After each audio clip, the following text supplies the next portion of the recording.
She never slows down. She doesn't know why, but she knows that when she's all alone, feels like it's all coming down.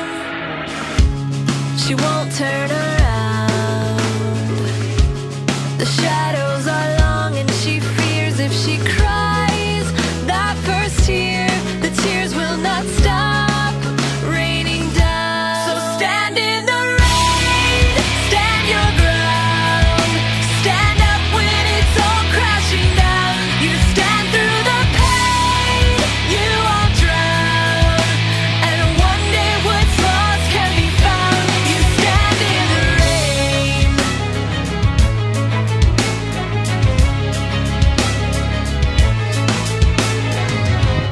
She won't make a sound, alone in this fight with herself and the fears whispering if she stays.